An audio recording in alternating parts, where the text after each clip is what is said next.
press the bell icon on the YouTube app and never miss another update.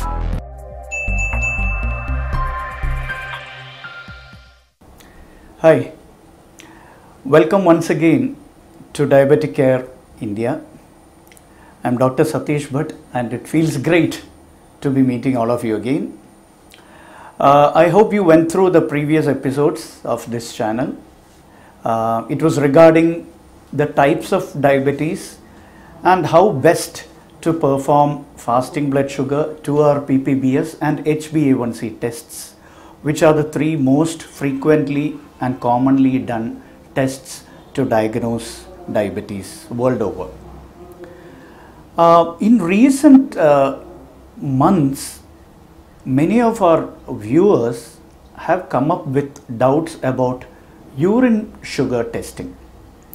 I'm sure many of you would remember, those of you who have elderly people at home especially, would remember that they used to get their urine sugar tested very often at home.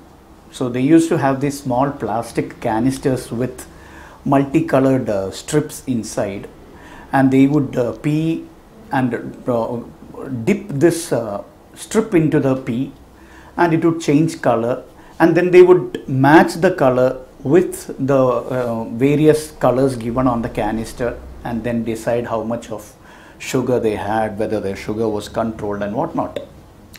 So there used to be a time, I think until 20-25 years back, when urine sugar used to be extremely common in the public. But nowadays we don't do urine sugar commonly, and I'm sure many of you wouldn't be doing it either. So what went wrong? Why is it that we don't do urine sugar nowadays? Was there some problem with the test, or was there some problem with our understanding of diabetes?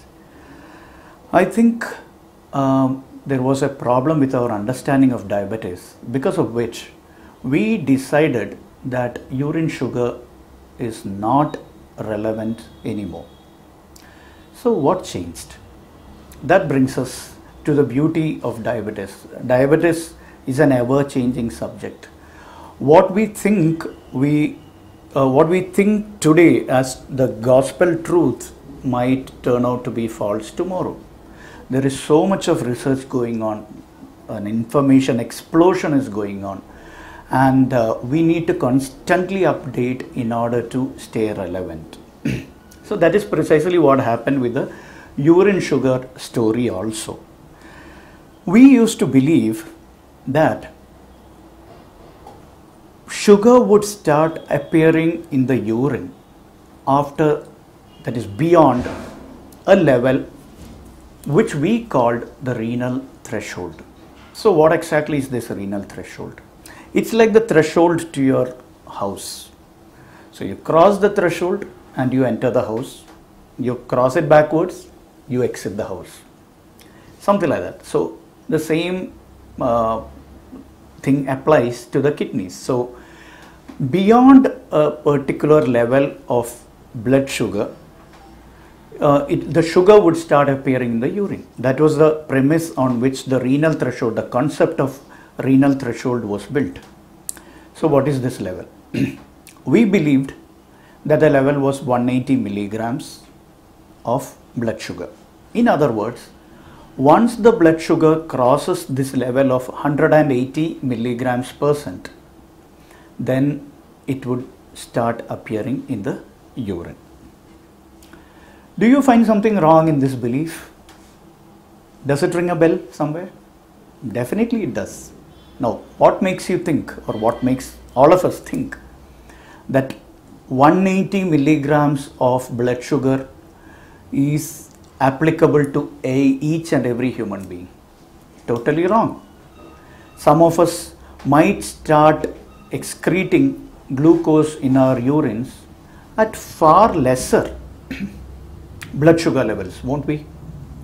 We are all different. It could happen to all of us. So we need to have a range. That is why we have range, reference range in most of the other measurements. But with renal threshold, we didn't have such a reference range. That was a big drawback. B, that is the second point.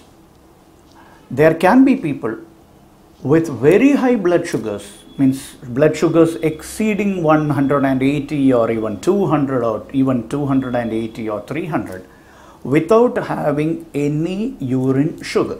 So even at very high blood sugar levels, their urine wouldn't show any sugar at all. And there is another big problem here. Sugar is a very general term. It could mean glucose, fructose, galactose, lactose, maltose, all sorts of sugars. Now, the urine sugar testing wasn't specific to glucose. We are worried about high glucose levels.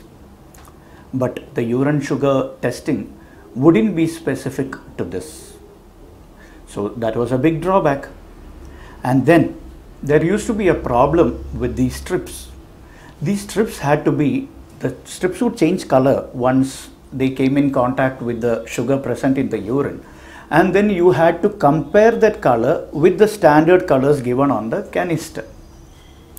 So it used to be a sort of a game wherein you would hold the strip in one hand and then you would try to make up your mind, okay, so which of these colors is the strip matching with? That used to be very tricky, especially for elderly patients who even otherwise had visual problems. And then there would be a lot of subjectivity involved here, because I might see something as light red and you might see the same thing as pink. Someone else might see it as a rose, someone else might see it as orange. So all sorts of problems here.